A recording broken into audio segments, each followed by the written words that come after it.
The dimensions, and I don't know if your pastor has preached it. I'm sure he has. I'm sure that other ministers would have spoken to it. But this is a special, has always been a special revelation to me as a young man to get this right.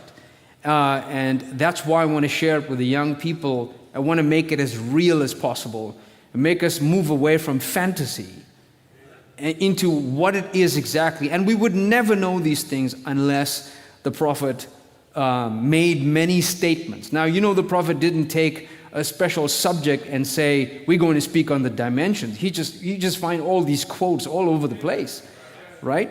So, for a title, The Truth About Planes of Existence. The truth about planes of existence.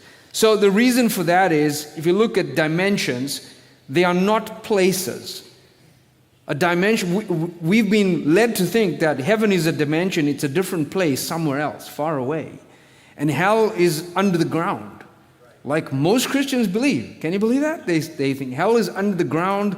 The serpent, the devil is a lizard-like creature with horns and a tail and hoofs for feet and a three-pronged fork in his hand. And his demons are running around chasing people who died in sin, and there's fire burning, right? And all of these things. And okay, that's hell. How about all the fantasy that Christians have about heaven? And it's false. It's all false. And if you still have those beliefs, your understanding of the seventh seal is wrong. If you can't clear up dimensions, you get everything wrong. Right?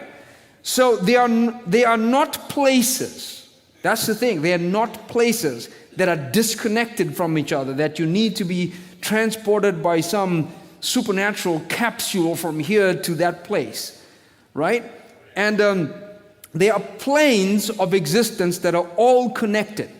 Yes, heaven is connected. Hell is connected. We want to know how they're connected. Every single dimension is connected to your existence, to your reality. Amen. All connected. So I'm going to show you, and those of you who did some mathematics at school, some of the children are going to enjoy this as well.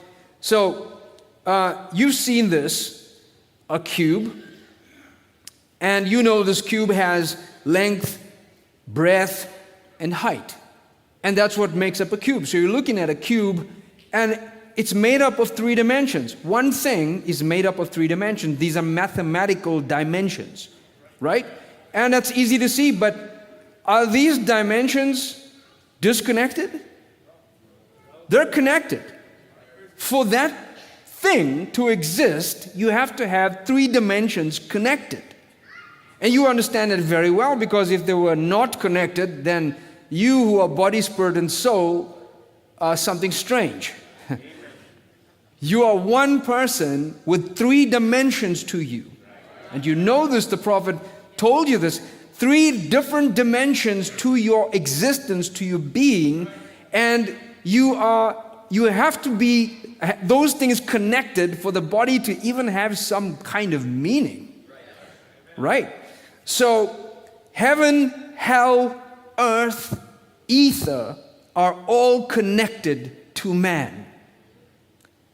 That's the common denominator. Man is the connection. All those dimensions are connected to man.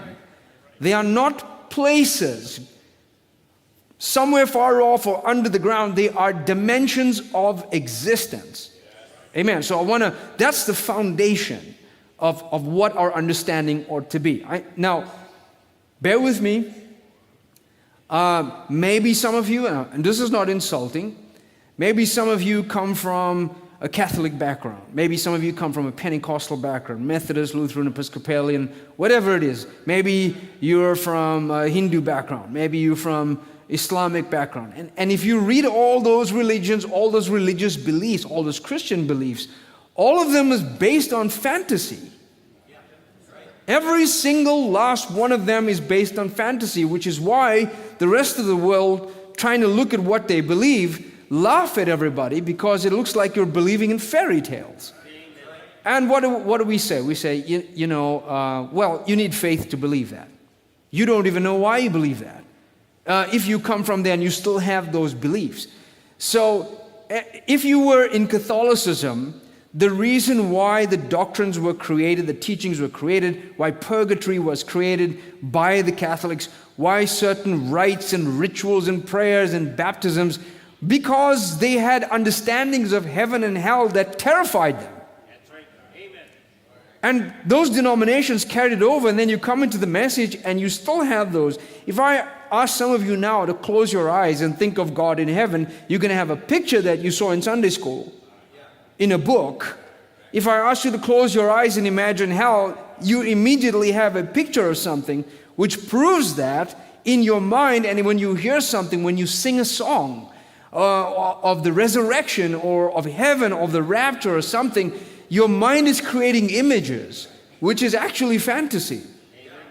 Right? And when we kneel down to pray, and maybe that's okay, but when we get to the opening of the seventh seal, the seven thunders, the mighty angel descending, placing one foot on the earth, one foot on the sea, and you operate by fantasy, you're going to miss the truth.